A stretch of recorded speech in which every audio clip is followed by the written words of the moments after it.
3, 2, 1. Hello! Welcome to the Unfazed podcast, babies. How you doing? Greetings. Today is, what, December 8th? I think so. I think you're right. Let's check it out. The night of December 8th, yes. About 8 p.m. 2020 is almost over, so you can get ready for those obnoxious memes that people think are so original. Can't wait to be out of 2020. Fuck 2020. I'm waiting for 2020. There's that one where it's like the 13th month of 2020 or whatever. That shit. Oh my god. My thing is, it's like the way things are going are going to continue for a couple more months. Yeah. Be ready for it, but like those memes are so unoriginal. I know, yeah. I know. It's like we get it. Yeah. It's a shared experience. It's been a rough year. Yeah. Calm down. And the notion that, you know, as soon as 2020 is over, everything's gonna go back to normal is just... It's not. Yeah. I mean, I get it, it's a joke, but yeah, it's just stupid. It's nearsighted. What do you do? So what's going on in your life, man? We haven't done one of these in a good, about a month. Yeah, it's been a little bit. Doing my finals. Nice. Just trying to get through them. I don't know. I felt like I'd been doing the bare minimum to kind of stay on top of my school, my schooling, my classes, and I'm realizing there's a bunch of stuff that I kind of put on the back burner and forgot about. It happens. It happens. I'm doing a bunch of catch up this week, which is not fun, but it's gotta. I'm ready to just do it. You know, I did a little bit today. I'll do a little bit more tomorrow. You just kind of got to power through. Yeah. It's kind of one of those. It's like it sucks, but shot Ash at the camera. Ash ketchum. Although I will say, you know those dreams where you like there's a class you forgot about until like right at the end of the semester. Yeah, I still have those. Yeah. I've always had those, but this semester it's been the worst. I think because everything is online and I don't feel completely like engaged because it's all online. Yeah. There's more room for that kind of thing to be plausible. Totally. And so my brain is like really I've had recurring dreams. It's almost like one linear plot every time I go to sleep. Where there's like it's like this, but it's not the same dream. Like it's almost like a TV show. Like it keeps moving on every night, and it's like I can't remember off the top of my head now, but it's been like a math class that was like a big one where I only went like 3 or 4 times throughout the semester. I've had the math class one. Yeah. And I have to like literally when I wake up, I have to remind myself this because I remember when I first started at U of A. And they said that math classes weren't required at all for music students, and that was like a wonderful thing to know. But I really have to like remember that memory to force myself to be like, this was fake, this was all a dream. Yeah. Don't worry. Isn't that stressful? You wake up in a cold sweat, and you're like, what did I miss? It's the worst. Yeah. I remember having that one, and it was like a weird amalgamation of like the ASU West campus and GCC. Yeah. Like combine. You know, your dreams don't make sense. Right, like space wise, and there was the same kind of thing. It was like, I kid you not, a math class. Yep. And I would have the dream where it was like, you pop in and you're like, where have you been all semester, Mr. Ben? Yeah. Holy shit. Yeah, the same exact thing. All the students are kind of like, you feel unwelcome. Yeah. And the students like kind of know what's up. Like, wow, he's only been here like a couple times, right? And then the teacher's also like kind of like that. I've always have it like we're in the middle of like he's like passing out papers or something, and then I walk in late, right? And then they're all kind of looking at you like, you know, where have you been, Mr. Lefebvre? Yeah, and of course, I mean, with you and me having it be a math class would be the worst possible. Like, there's no hope. There's no way I can make it. There's no hope. No. Yeah, so that's what do our fucking brains do that to us? It's so funny. It's like we want ourselves to fail. We're twisted, and I think we're hypercritical. Yeah. So like we're like always like our worst critics. Yeah. So it's like we pointed our weaknesses to ourselves. Yeah. You know. And I've even gone on the like my website of all my classes to make sure that I'm. Like these are actually my classes. I'm not missing anything. But yeah, it's like it's gotten to a point where it's really like messing with my reality. Yeah, it happens, and I think we're all not to go to the 2020 thing as an excuse, but a lot of people are under a lot of stress right now. Yeah, true. You know? Yeah. And whether that's self-imposed or you're absorbing a bunch of bad news at the same time, it's like a mixture of stress. Yeah. So it's totally makes sense, man. Yeah. You all done with your stogie for now? Yeah, I think so. I'm gonna take a break. I think what I've been doing is I used to smoke cigarettes regularly. Yeah. And so I think I subconsciously inhale because I'm used to smoking cigarettes. Careful, so yeah. It'll make you sick. Yeah, I know. I always get a little lightheaded, and I'm like, what am I doing wrong? And I think I'm inhaling without even thinking about it because I'm just used to cigarettes. I can see that. But so I'm gonna You'll be okay. chill for now, but I'll finish it maybe later. You'll be okay. So I have a list of things to talk about. I've always emailed a bunch of stuff to myself. Let's see where to start. Jeez. I've got so many, dude. Okay, I'm just going to go to the earliest one. Sure. Fame. Next podcast, I want to discuss fame, like how we perceive our heroes. Think about David Letterman and Conan O'Brien as regular dudes before they had a TV show. All those people, actors that we like, everyone before they take the leap to being well known. That's all I wrote. Okay. Well, Conan's an interesting one because I remember multiple instances where he's talked about how his like TV perception gets all conflated with who he really is. Totally. And when people see him on the street, they think he's mean or they think he's in a bad mood, but he's just being like a normal guy. Because when you see Conan, he's always like, hey, he's putting on a show, right? Yeah. But we see him like that all the time, so it makes sense that we'd think he's just fucking like insane. I feel like he's an intellectual. Yeah. Oh yeah. He's a super smart guy. He went to Harvard. Yeah, but I mean, obviously, he's just like us.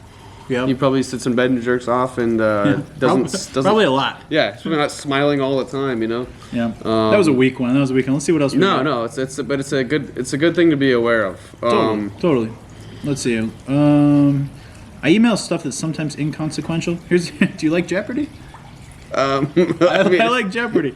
So this one, even if you don't like Jeopardy, we can talk about it. So as you know, Alex Trebek died. Right? Yeah. Which was unfortunate. He was an icon. Yes. And Ken Jennings is going to be stepping up. He was the one who won the most cumulatively playing Jeopardy. He was like the best player, basically. Oh, wow. It was him and, what was his name? Holzhauer. So he's the host now. He's going to step in temporarily as a host. And anyway, but it says he's getting slammed over a wheelchair tweet. I guess he made a joke about a handicapped person like 4 years ago.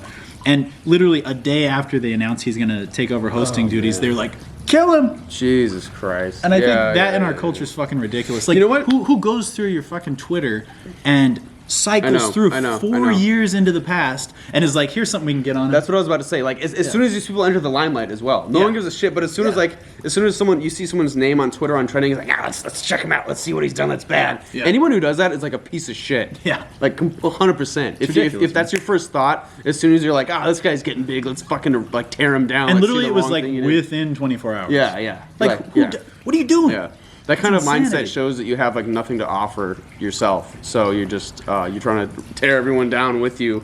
You're such a low person. So just don't do that. I don't know why people do that. It's insanity. Here's another one. Yeah, screw those people. They're totally insane. Here's another one. We talked a little bit about Richard Lee McNair. He was the escape artist who, I'll give you a little background. He was in a whole bunch of debt back in the 80s, and he committed a robbery. During the robbery, he got surprised by two people. One was a truck driver and one was another person, and he shot the guy and killed him. And so Richard Lee McNair went to jail for murder, obviously. The interesting thing about this guy, though, is he escaped from prison 3 separate times. And he's known as this expert escape artist. And he even wrote a book. You guys can look it up, Richard Lee McNair. I don't know the name of the book, but he's an escape artist. And the first one happened right when they arrested him. Okay. He went to the police station. He was there. He got chapstick and somehow got it on his wrists and was able to like squeeze out of the handcuffs. Damn. And he just walked out of the police station. Then they caught him later, and I guess it was some crazy chase, and he like climbed a tree and some crazy shit. Excuse me. And then the next time, he mailed himself out of prison. He was working. It was something like emptying mail bags or something in the mailroom. And he like, how do you do he that? Almost got a makeshift like snorkel, and he got wrapped up with a bunch of the mail and got shipped out of trucked out of the prison. That's insane. And he escaped, and he was on the run for like 10 months or something like that. And if you look it up on YouTube, this is the video I found. I would love to show it to Emmett. Let me pull it up, but you guys can look it up at home too. I remember you telling me about dude, it's freaking amazing. Yeah. He has a run-in with the police. And this was recorded like early 2000s, like 2005 or 2006 or something like that. This is the dash cam footage or whatever? Yeah, dash cam footage, and it was, let me look it up. It would be like escaped convict. I think as I'm watching it, we'll just cut to the video and splice it in. Yeah, perfect. We'll do that. So I want Emmett to experience this, and we'll show it to you guys.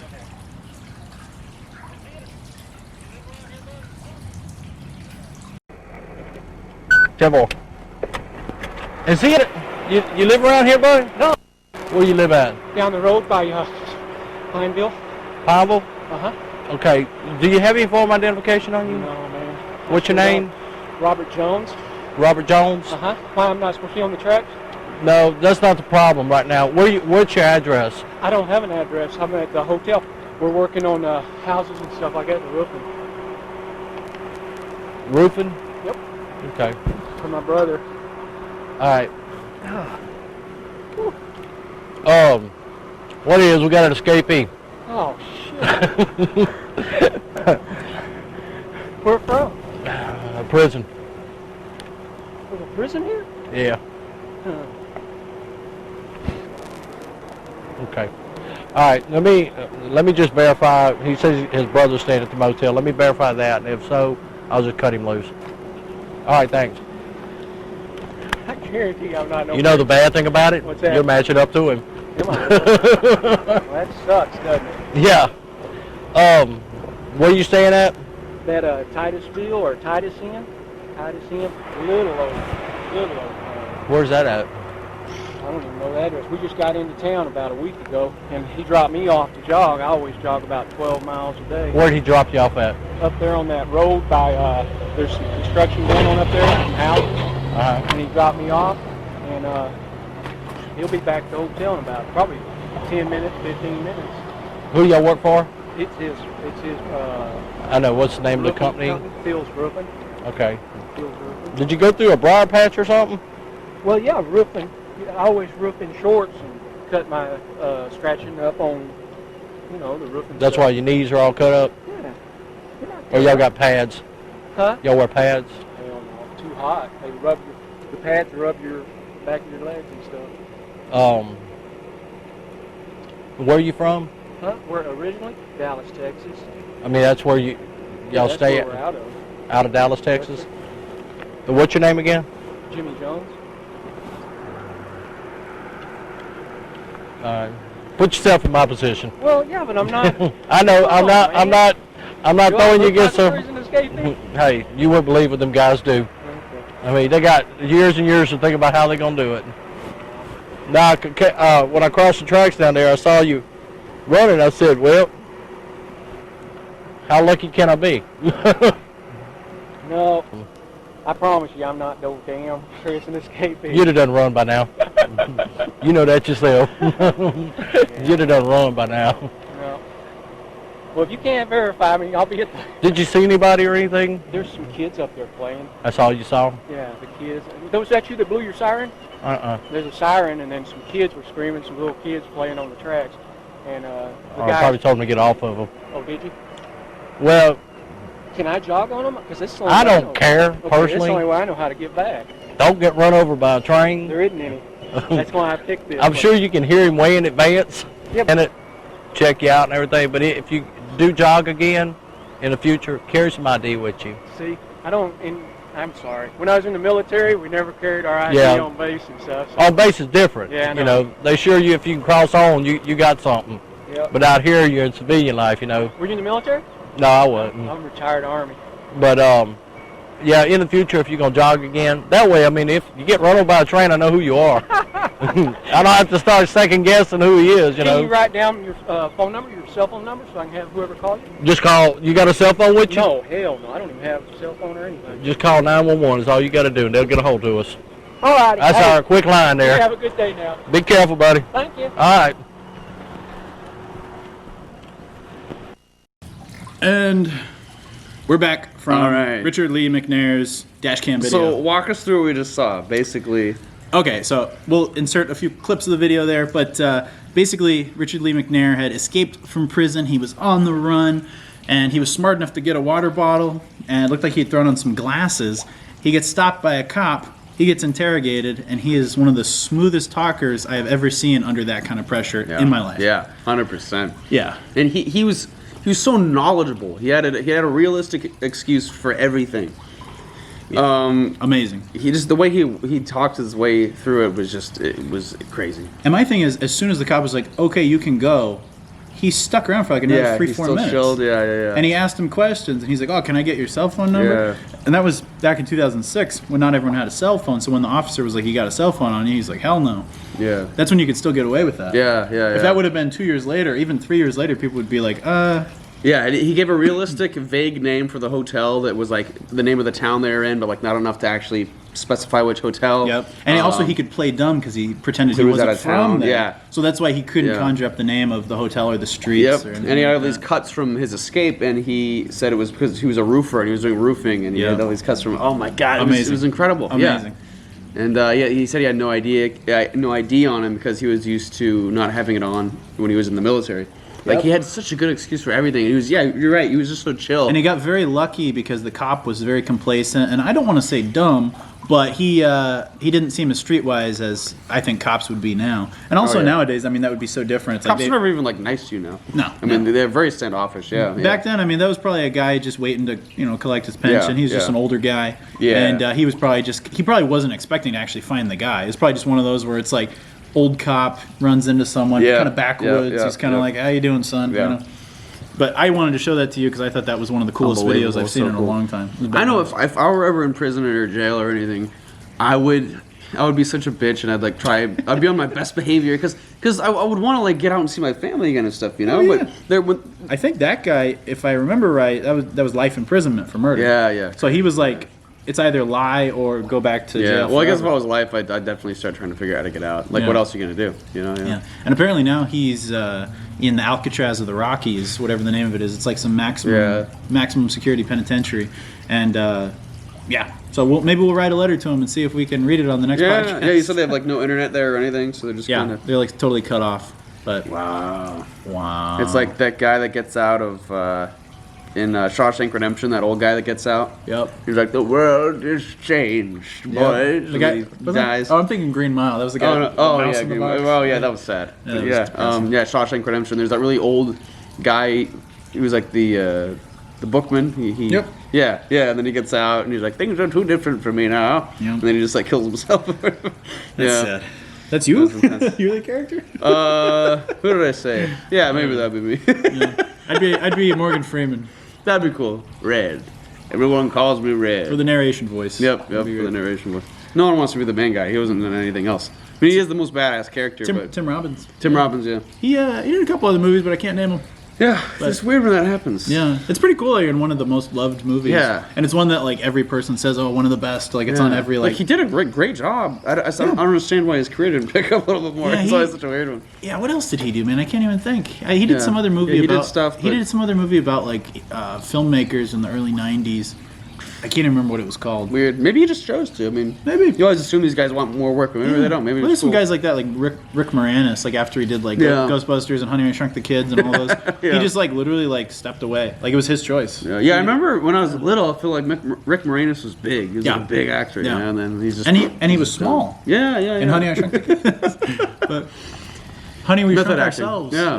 Honey, So- I blew up the kids. My one thing that I wanted to talk about was actually just on the way over here because I stopped for gas. Mm-hmm. They, I don't remember what the question was, but it was something unrelated to music. It was just something like societal.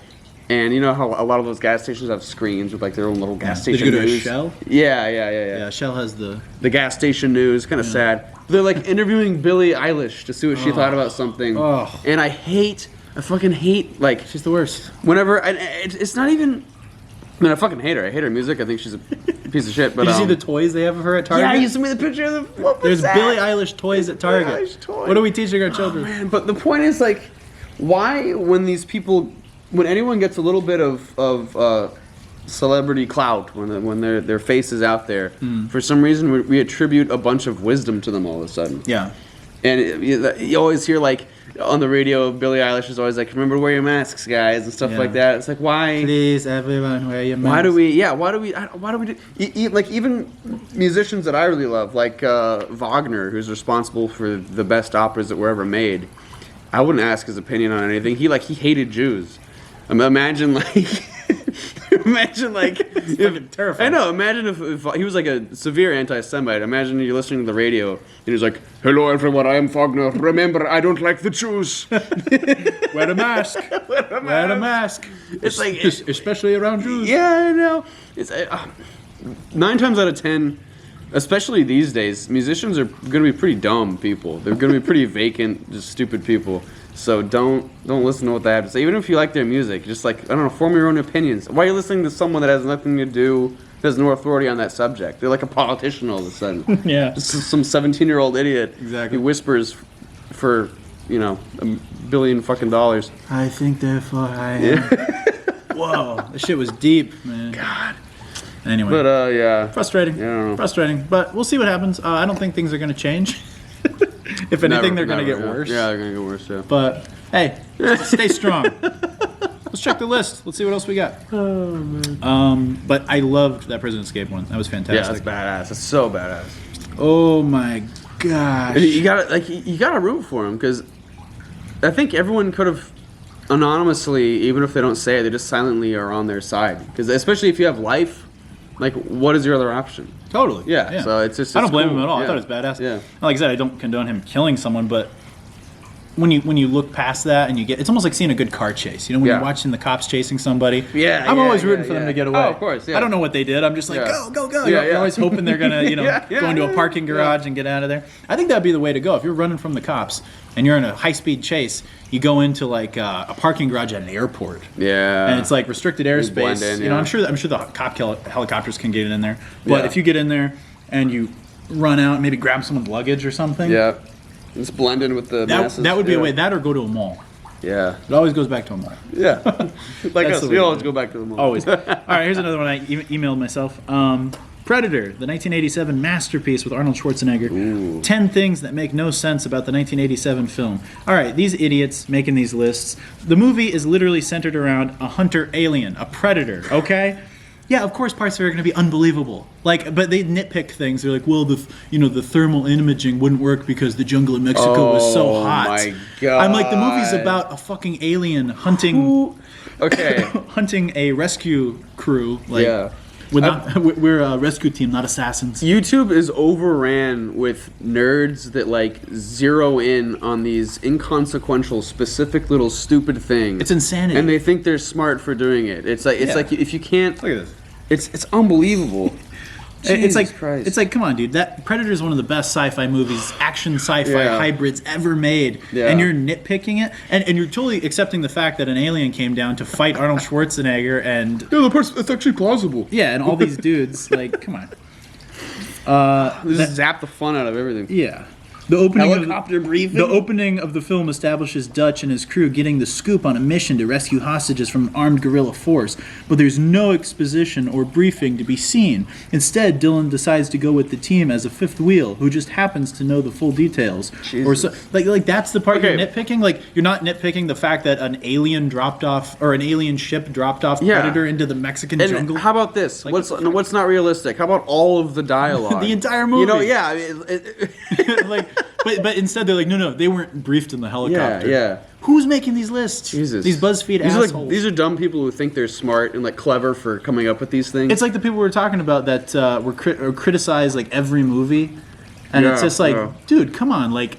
They all agree that a movie's good because, like, let's say you're going to film school and your professor in your editing class, says this movie's good. Suddenly, the entire class is like, "Oh, it's a masterpiece. It's so artsy," and you can't appreciate a good action movie or a sci-fi movie or a comedy. For some reason, those movies don't have any merit to them. It has to be, a movie like Shawshank Redemption, which is good, but they're always jerking off to the same movies over and over again. Yeah, it's the Interstellar effect. Yeah, totally. Where it's like because Neil deGrasse Tyson was like, actually, this scene is quite accurate. Everyone was like, oh, great film. It's Yeah. like, no, absolutely not. I didn't give a shit. I was waiting for Murph, whatever the fuck her name was, to fucking die. I hated everyone in that movie. Everyone was boring. Frustrating.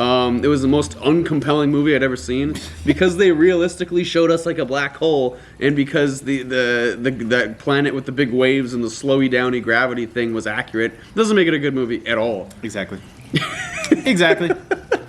I don't know what to say. It's frustrating. Yeah, I don't know. Here's another one. Here's another one that I like seeing Emmett a little pissed off. It's fun. Oh, yeah. It's easy to get me angry. Anger fuels. Oh shit. Whoa. All right. All right. You need to watch this one. Okay. But I was gonna say it fuels our fire. Yes. Okay. So the title of this one, if you want to look it up yourself, woman accusing a man of mansplaining gets as good as she gives. Oh, cool. All right. So this is in Australia. We'll check this one out. All right. Check it out. Let's stop the video real quick. All right. And maybe we'll throw in a clip for you guys. Let's check it out. I love the mansplaining. I'm enjoying it. You're loving what? The mansplaining that's going on. What do you Or just talking me through how how What do you- by not answering the question what do you- by what do you repeating suggesting? processes which are not related to the question that I've asked. What's mansplaining, Senator? Well, it's the slightly patronising and condescending way that you're responding to my questions. Well, I would suggest, Senator, that if you're putting the word man in front of some description of what I'm doing, you're doing that which I'm sure you're very much against, is making a sexist implication about how I'm conducting my role as a man. Well, then the easiest way to do it... Is that what you're saying, Senator? Well, what I'm saying is that the way you've been responding to me has been patronising and condescending, and I have responded to that. So the easiest way to deal with this is not to have that way in responding to the questions I've asked. Imagine the reaction, Senator, if I said you were woman-splaining. You're saying that I'm mansplaining. Well, it is a term that's used. Is it by whom? Well, it is a term that's used. By rude senators. senators. By senators no. who are seeking to make gender an issue. No, I'm not. Do you want to reconsider what you said, Senator? No, I don't. You don't want it? No. You don't want it? No. I mean, I just find it extraordinary, Senator. I just find it extraordinary that you or any senator at this table would seek to invoke gender in impugning how a senator is responding. Well, I'm surprised Mansplaining. you haven't. Let the you record don't show. Let the understand record the term show, mansplaining. Chair, that Senator Gallagher thinks it's appropriate to refer to a senator as mansplaining. Take a good look at yourself. I mean, sitting here and saying to a male senator, you're mansplaining. If I said to a female senator, you are womansplaining, there would be uproar. Stop being a hypocrite. Well, Conduct yourself appropriately for this place. I'm sorry you're so offended by the use of the word. It is a word that's used. I'm surprised that you're so shocked by the use of the word. No, I'm just calling hypocrisy. Hypocrisy. Thy name is Labor. Thy name is Senator Gallagher. Well, I think you need to settle down, actually. Senator, welcome to federal parliament. Oh, right. Welcome to federal. Mansplain. I love the way he gave it to her. He gave it to her in such a concise... you could tell he was pissed, and rightfully so. But he responded to her in such a concise and intelligent way. Yeah, and her only rebuttal was, well, it is a word that's used. It's like the N-word is a word that's used. Yeah, but it's something that's used by triggered like communist girls on Twitter. Yeah. And 100%. Anytime you start picking apart gender or race, your argument is immediately over and should be refused and considered irrelevant. Yeah. Identity politics is not politics. It's just a waste so of time. funny, and I've seen this so much, especially with our election, with people who are on the far left that get real riled up and they let their emotions get in the way. That's exactly what that lady was doing. She was creating an issue out of something that wasn't there. She was like pulling it out of thin air. Yeah. She wasn't agreeing with what he was saying. So immediately she says, "You're mansplaining to me." It wasn't a matter of him mansplaining. It was a matter of him being another senator explaining something to you that you don't agree with. Yeah. And so suddenly you're like, oh, you're a man. I'm going to act all offended and say that you're being condescending to me because I don't agree with you. Yeah. That's bullshit, dude. I know. That's bullshit. I had to show that to you. It's always something they pull out of the bag as like a last resort. It's like a Hail Mary. Exactly. When they know that they're done. Well, because they know there's no good argument. Yeah. Exactly. It's just like here's my shitty Twitter logic, and this is unshakable. Yeah. You cannot. It's almost like calling someone a racist. It's almost like that's the end of it. Like you can't fight against that. Yeah. You know? Yeah. Exactly. Yeah.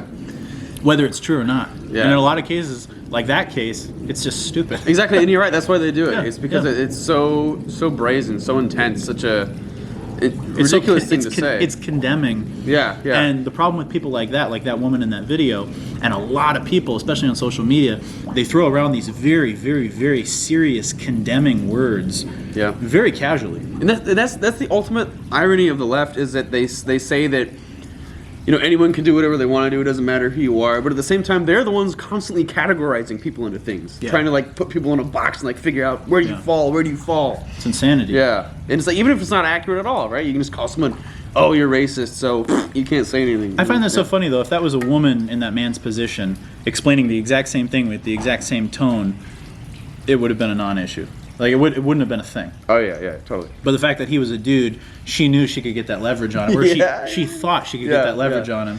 and say he like, shut her down really good. Yeah, it was great. Well, I mean, be mature. Like you're a senator. Jeez. It is a word that's used. Yeah, by idiots. Shut the fuck up.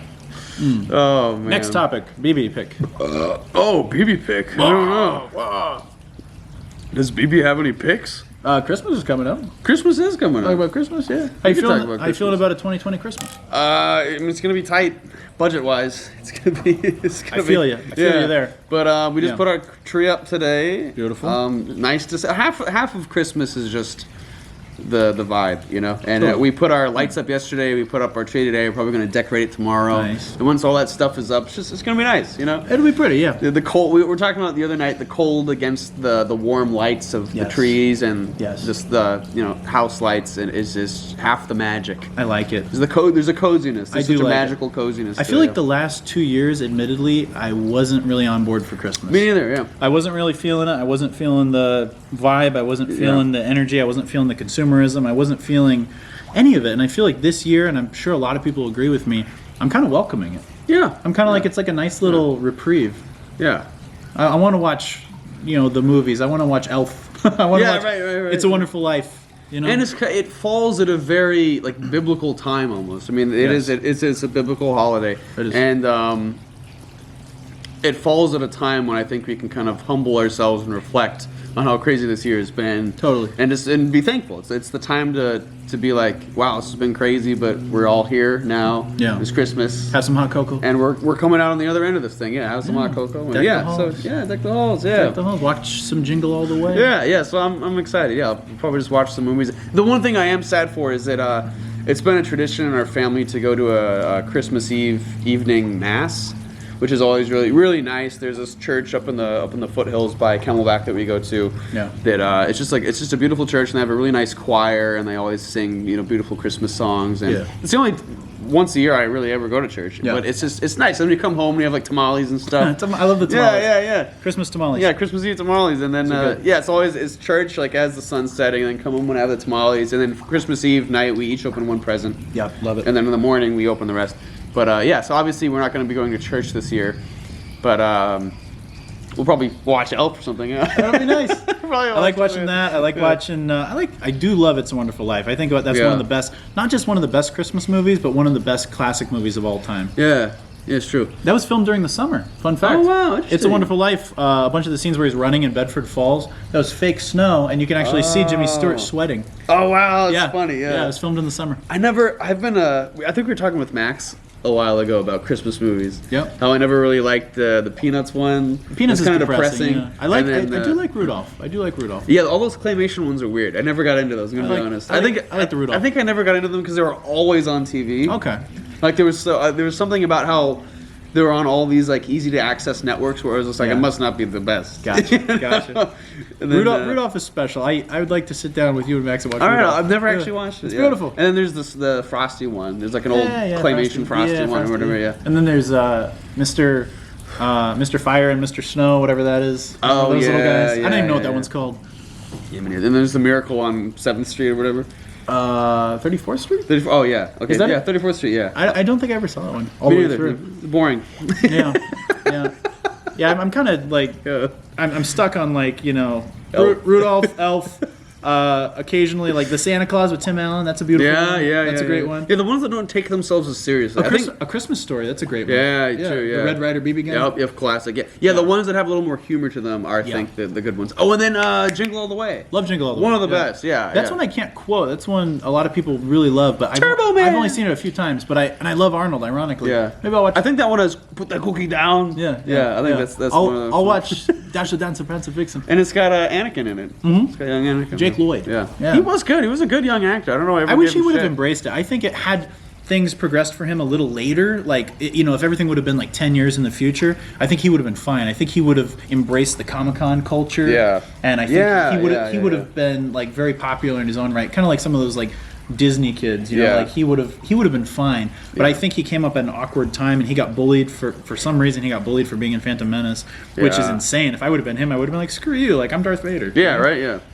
I do feel bad for him a little bit because that movie did get a lot of shit at the time while he was still young, and I feel bad for George. Think of how much guilt he has towards what happened to that kid. Yeah. His whole life derailed in conjunction with what happened. It seems like there's some movie. bad luck associated with Darth Vader because what was his name? David Prowse, who portrayed him. I know fans have a lot of love for him and respect for him, but I was watching a thing about him, and I guess George Lucas and everyone from Star Wars, after Return of the Jedi, like broke communication with him. Wow. Like he wasn't invited to any reunions. He wasn't invited to any press things. Wow. Why? He was told, and he got fucked over too because in Return of the Jedi they have a different actor when they take Darth Vader's mask off. Right. There's an older guy there, and David Prowse was really upset that they didn't get to see his face and his real voice.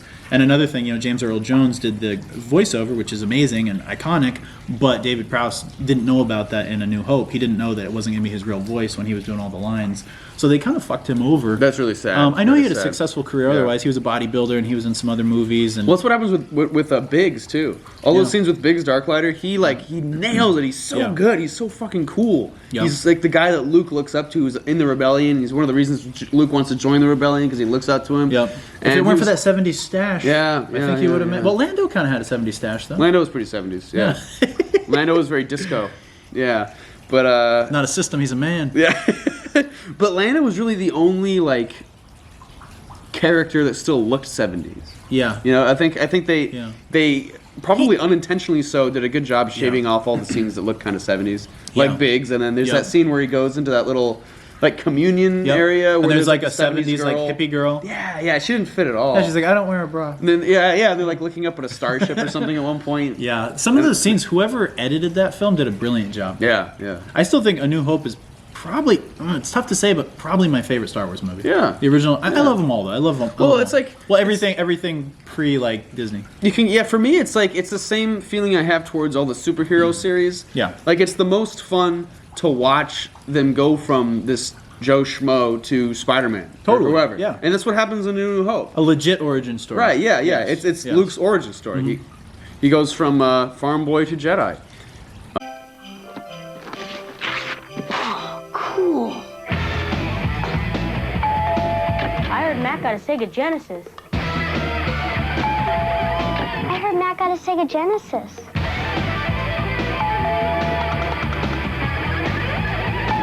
Well, I guess one more is okay.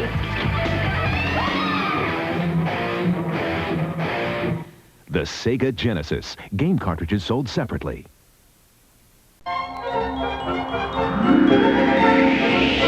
Grab your gift list and hurry into Circuit City's holiday sale. Save on this Toshiba 13-inch cable-ready TV with remote, now a low $228. And this Kenwood audio system with dual cassette deck, now just $648. The holiday sale going on now at Circuit City. The intelligent choice for Christmas. Ho, ho, ho. Welcome back. I hope you enjoyed that commercial break. Or not. I want to talk about how much I despise on Snapchat Grandma's House. Look it up. It's a bunch of fail compilations. It's like a really shitty, what would you call it? Like a Gen Z, America's Funniest Home Videos? Yeah. I don't even know what to call that side of Snapchat. Like when you swipe right. I despise it. Yeah. It's like Discover. It's like Discover. Yeah, the Discover page. Ben just showed me a lot of the videos from Grandma's. There's certain things that when they're so fundamentally opposed to what everything we believe in that they just they put me in a catatonic state, and that's definitely what happened while I was watching Grandma's House. It's like the worst part of everything that we don't relate to with the modern era. Yeah. It's like when there's a cute girl and she makes an ugly face and she thinks it's really funny because they're so used to trying to be attractive all the time that's the funniest possible thing you could do. It's like that distilled into a whole YouTube channel or something. It's like a really hot girl with a piece of shit boyfriend, and he intentionally physically knocks her over and hurts her because he thinks it's funny for the camera. That kind of shit over and over and over and over. It's funny maybe once. Once I'll give it to you, possibly. But the rest of the time, it's what the fuck are you doing? And then there's the guy's actual grandma is the sort of not the host. I don't know if it's his real grandma or not. But there's an old lady, and the whole joke is that she's an old lady. Ha ha. And she's doing out of character things. Yeah. There's one where someone cat calls her, but it's haha. It's funny because she's actually an old lady. It's the most. It's this is humor for people who are really wealthy and really sheltered, and everything has been so easy for them that they haven't really developed insight. Yeah, I don't know how else to put it. And so it's like humor for those people. It's humor for people without a sense of humor. Yeah, like real surface level, almost like very vain people. Yeah, it's like people who never progress past like Three Stooges humor. Yeah, it's like getting hit in the head. It's funny. Like yeah. It's not even that, because it's, I think even Three Stooges is a little too sophisticated. Yeah, not to rip on the Stooges. I love the Stooges. I appreciate the Stooges. But no, that's what you're saying. They were pioneers. Yeah. But they never. People nowadays, it's almost like never being able to progress beyond that. Right. The whole joke is always, because you're right. I think the point is it's always. It's like fitness couples. It's humor for fitness couples. People that, like, guys that are always at the gym, girls who are always like doing squats and shit, and everything's always like perfect. They always look great. And so when anything goes awry in any way, like there's one chick blowing out some birthday candles or something, and her hair went on fire for like not even a second, not even a full second. And that's like, and that was the video. Yeah, and that like, this is what I'm known for. Yeah. And you can imagine all these other girls who are watching it. Who have, like, they know how, like, all the stress and all the money and time that goes into making your hair perfect. So it's like, oh, it's so crazy to see it go on fire. It's like, it's just this whole... It's just very basic human beings. Yeah. It's kind of sad. It's a whole kind of human being that I want nothing to do with ever. Yeah. Like, it's so vacant. It's the worst. And it's like the worst representation of our culture. Yeah. It fucking sucks. Yeah, it was really, as soon as you started showing me them, like, I knew exactly kind of where it fell. Yeah. And there's no depth to it at all. No depth, zero depth. Yeah. Oh man, I hate that God, guy. What is it about that stuff that we hate so much? Is it just that they're so unrelatable? Is it that they're so they don't have any like grasp on the real world? Like, I think it's all those things. Yeah, I think it's just that you can tell that. Man, it's hard to put it. It's hard to put it into words. Yeah, it's obnoxious. Look it up if you haven't seen it.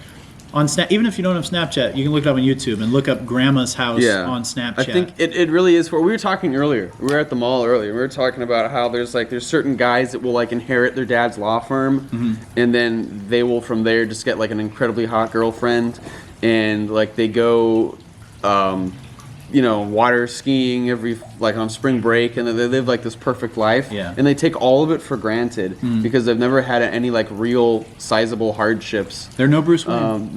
Yeah, right. Yeah. Like everything's like great all the time. Yeah. And I think people who have everything good all the time are almost like bored. I wouldn't say full on depressed, but they're kind of bored by that. They don't know they're bored. Yeah, they don't know that, and they've never experienced anything else, so it's kind of hard to. It's like that saying that you need like the darkness to know the light, and the light to know the dark. Yeah. But they like everything's been on this strip, so that they're very undeveloped. They're very, very undeveloped because of that, because everything's been fine, been safe, been easy their whole life. Yep. And so their humor, their mind, their perception of reality is like this really, really small bubble. Yeah. And you're right. It's very kid-like humor. I would totally, say. Yeah. It's very, very. Because they don't have any life experiences to stack up against it, and they don't have like a mature perspective on things. Yeah. It's almost like when you think you have problems when you're like 17 years old, and then you stack that up against problems, 10 years later, and you're like, oh, I have no grasp on a situation. Like I thought, at that time, like when you're 17, you're like, oh, a breakup is tough, or like I feel rejected socially, or like those are like the hardships. Yeah. And then you get older, and you're like, you've actually like been in the hospital, and you've actually experienced family members dying, and you've actually had shitty jobs, and then you have a whole different perspective of what's good and what's really bad. And then you can kind of like look and be like, oh, I know what really good times are like, and I know what really bad times are like, and I can appreciate all the stuff in the middle and look at it differently. But it's almost like those people never progress past being like 15. It is exactly the same. Like, it's the kind of humor, again, when you're like even literally like 5 or 6 years old, and you think like the word booger is funny because boogers are like it's rude to like pick your nose in public, and boogers are gross, so you just say booger, haha, like poop is funny, haha, poop is gross, it's not good. It's the exact same kind of humor. Yeah. It's like that girl, oh, her hair went on fire, oh, that's so crazy, and like a girl makes a funny face, oh, that's not an attractive face, haha. You're like, you're not what society expects of you. You're kind of just like not doing, but it's very safe. Yeah, it's a very, very safe version. There's no edge to it. There's no intelligence. There's no wit. Yeah, it's not like watching Seinfeld. Yeah, Anyway, that's really stuff. And then people that's on the suggested Discovery. That was you didn't even have to scroll at all. You don't search for it. Check it out. You just swiped it. It was right there. It's in your face. Yeah, it's in your face. I mean, obviously, there's the option to unfollow certain things, but the fact that you don't search for it initially, that's frustrating. That's so bad. Yeah, that's so bad. And they're I've met people that think that kind of shit is funny. Yeah. And it's just they're just not. Their level of insight is zero. Yeah. They're the kind of people who are always totally fine having the same job forever and living in the same place forever. It's there's no desire for growth mentally or emotionally. Oh god, it's so bad, man. It's weird, man. And maybe here's the thing, man. Maybe we need people like that. Yeah, maybe you need a certain level of entry level people. Yeah. And that's why there's there's people that do certain things, certain jobs, fulfill a certain need for society, and then you've got other people that are the artists or the inventors or the whatever, the innovators. So I don't relate to those people, but they're there, and obviously they're in massive numbers. But I hate that kind of thing on Snapchat because it's almost kind of brainwashing the masses to think that this is comedy. Yeah. And it's not. Yeah, and a good example is you said a lot of the times you'll see there's a beautiful girl and then a guy just pushes them. Yeah. Yeah, that sums it up exactly. Yeah. Because it's that's most of the videos. Yeah. It's some guy zips by on his dirt bike and knocks her off, into a lake or something. And it's fun. Because again, it's that kind of very we're supposed to treat women with respect and they're beautiful and it's haha, it's funny to like push them over because they're in this situation where they're not like being attractive, they're falling over, haha. I wonder how many of those the girl gets like genuinely like hurt and fucked up. Like how many girls that go to the hospital because of that shit. Yeah. Makes you wonder. Yeah, really. I hope none, but Jesus Christ, it wouldn't surprise me at all. It would not surprise me in the least. And then there's the whole grandma, like there's all those shitty movies. Like there's that movie coming out now. It's called like War with Grandpa with Robert De Niro, and it's it's also approaching that kind of humor. Yeah, where it's like the old person is doing not old people stuff. It's so funny. Yeah, and my thing is it's like I love De Niro. Always, I don't agree with him a lot as a person. Yeah, but I love him as an actor. He'll always be one of my favorites. I think Goodfellas is one of the best films ever made. Yeah. I love Casino. I loved him in King of Comedy. I loved him in Meet the Parents. I could go on and on. I love Robert De Niro. But I feel like after a certain point, it's like, what are you doing, man? Like, you were in Goodfellas. You were in one of the best films, in my opinion, ever made. And now you're doing The War with Grandpa? Like, what the fuck? There's some actors where it's like, you got to know when to quit. Yeah. It's like, what do you do? I mean, I get it. He loves acting. He probably loves the paycheck. But you get to a point where it's like, dude, maybe let's, use a little discretion now and then on picking our roles. Yeah. Yeah, I don't know. I think at this point he's just having a good time. Like he knows they're shitty, and he's just like, I guess, right? But yeah. But it's a shame to go from working with Scorsese to doing The War with Grandpa. I know. Yeah, and that even happens with like comedy actors. Like Adam Sandler is like iconic, and then he was in like Jack and Jill and all this shit that like was really not good at all. The Ridiculous Six. Yeah, all those. Right. I gotta say, all those Netflix ones were terrible. In my opinion, they were terrible, except for The Do-Over. The Do-Over was good. And then he goes and does Uncut Gems, and you're like, whoa, holy shit! It's you're still super talented, but you're just doing like Hubie Halloween for the paycheck. And my thing is, I'm a huge Sandler fan, man. I love the originals, especially like Billy Madison, Happy Gilmore, Big Daddy, Anger Management, 50 First Dates. Like Adam Sandler. Click, I love Click. Click is great. Adam Sandler's the man. Just go with it. It was fun. But then you get into these Netflix ones that are too safe and kind of dumb to be dumb. And I'm like, man, it just disappoints me because I know he can do so much better. Yeah. Yeah, a lot of those Netflix films are so. We've talked about that before, though. Just like how their original stuff is 9 times out of 10, just like there's nothing going on in it. Yeah, they're very vacant and they're very like shells of movies. Yeah. They almost remind me, a lot of the Netflix movies remind me of like when you have a half-baked idea and you like pitch it before you fully fleshed it out and people throw money at it and you're suddenly like, oh, that idea you came up with 5 minutes ago, we're going to turn that into an hour and 45-minute movie. Yeah. And here's $20 million. The thing with Netflix is they're like a movie machine. Yeah. Like you can tell there's no personal investment in it. They buy a script and then like they make it the same way they make all their other movies. It's lacking soul. Yeah. And you can tell because they even have like this pool of actors that they always choose. Totally. The fucking guy who played Dudley Dursley in Harry Potter, I've seen him in like 3 of their movies. Yeah. And I've seen other guys I'm sure they get like contracts with these actors. Yeah. And like, this is our pool of actors. Oh, they do totally, yeah. Yeah, and it's just like, you can totally tell because they're all just like... And that's what happens like with the big guys too. They give them, they're like, hey, here's, whether it's... They're like fast food of film. Totally. Sandler or Chappelle or anyone, they're like, hey, here's a ridiculous amount of money. And we want 3 projects within the next 3 years. Right. Yeah. And it's like that kind of thing. And I think that kills the creativity. I still love those guys, but I just think Netflix, it's all about the money. Oh, yeah. Well, that kind of thing is popular. I mean, Disney's like the exact same way. You know? 100%. Yeah. They're always just like, it's very strategic. They don't actually care about making like a work of art. They're just like this one and then this one and then this one.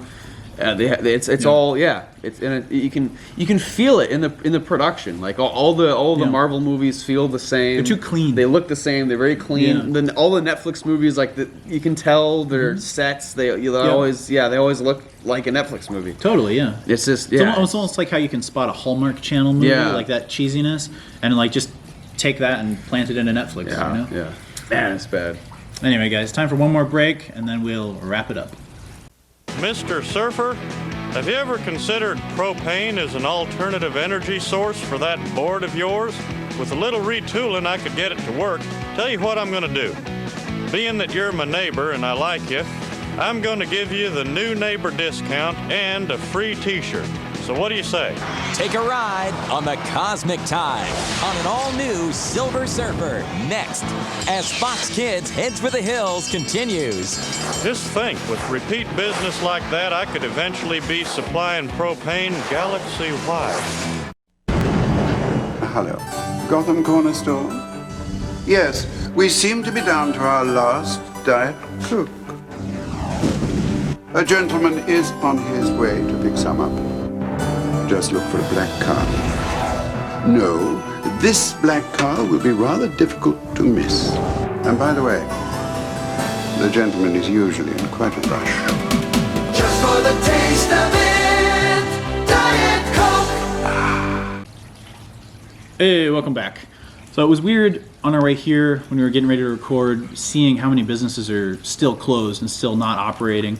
A bunch of the nightclubs in this area were shut down, which is kind of weird because that was like a big life force in this general area. Yeah, we have historically really enjoyed the clubs here, and it's kind of sad seeing them trying to stay alive right now. Yeah. And as we were passing them, it reminded me on TikTok. I've seen a number of videos where guys are, to their credit, pointing out the hypocrisy of their girlfriends, where they say, if a guy gets with a drunk girl, then that's rape, but they know that, and they ask their girlfriends, but what if I was drunk and then I got with a sober girl, and then their girlfriends would always say, oh, that'd be cheating. Yeah.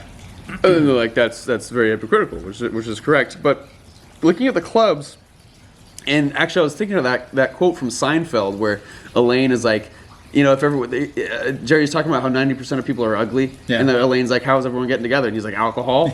And then that reminded me, we literally have this, there's an industry about getting drunk and having sex. Yeah. That's clubs, that's bars. Sex sells and the alcohol lubricates it. Exactly. Like people, Ben and I, whenever we go to the club, we're not like, oh, I just want to dance and then go home. If something happens with the girl, you want to move on that. That's the point of clubs. Speak for yourself. Right? I know, right? I mean, it's just strange because now, if I went to the clubs and I got really, really, really drunk to the point where I couldn't really, remember everything, but then I woke up next to a girl, I know I'd be like, I've achieved something. I did what I set out to do. Right? Yeah. But society would see that as me having been date raped or something. And that's just it's such a weird. And I think the other thing is we know when enough is enough. When we were in Austin at the film festival years ago, there was this English girl who was very, very drunk, and she wasn't totally drunk to begin with when she started hanging out with us. She kept going. Yeah. But she kept going. She started to stumble a little bit, and she insisted on going up to our apartment with us, or not apartment, our hotel. Yeah. And we were trying to like get her away even at that point. Yeah. And she was up there, but she refused to like go home. She's like, no, let me stay with you guys. What happened? She started getting belligerent. Yeah. Because at first it was like she was like flirty, and I was like, I thought she wanted to sleep with you. Right. And so we went up to the room, and she's like hanging out, and then she started like. Literally, I kid you not, she started like punching me. Yeah. Like she was joking around. She thought she was being funny, and then she like jumped on my bed and was like, and then she jumped on your bed. Yeah, and she tried to make out with me, but even so, I was like, you need to go to sleep. Yeah, you're done. You're going to sleep. And then after that, she came over to me, and she was like kissing on me and stuff. And then we were in bed, and she started like doing the thing where she was punching my ribs again really hard, and I was like, okay, you need to stop that. And then she's like, fuck you, and then she's like, you know, let's just whatever, you know, she wanted to keep the party going. And then I was like, okay, you're like not making sense, and you're like jabbing me. I'm like, you got to get the hell out of here. So we told her like, you got to leave, and she left, and we kicked her out. Yeah, exactly. So a lot of things in life are like common sense, and there's situation to situation. It's scary to say like, you know, how many beers is it until you're raped? You know, it's like it's like a math question, right? Exactly. Like there's no everything's circumstantial. And there's like that situation, like that's an isolated incident, and it was a weird one, and we saw that it was weird, and it got to a point where she got past flirting and she was just fucked up. And I was like, you got to leave. And it was one of those where it's like we made the executive decision. It's like we get out of here. And I think not to say that, I mean, people have been like drugging people's drinks in order to like take advantage of them for hundreds of years. And that's always been the issue. Like if someone gets too drunk and you're a good person, you have morals, you kind of you get it. You see the situation for what it is. You're like, let's go to bed. The question is always the person involved. Is this like a good guy, or is this person a rapist? Like and when it comes to a lot of stuff that I see online where it's like accusation type stuff, it's like there's so much information that needs to be filled in, otherwise we don't know what's going on. Like a lot of those times you'll hear about, you know, rapey accusations, and it'll be like a girlfriend and a boyfriend that have been together for like 3 years, and you're like, well, wait a second. That's a whole different story than, you know, someone that you just met that night. You know, there's a whole difference between, you know, someone having rapport and like knowing each other and like having a weird situation involving alcohol compared to like a one and done situation, you know?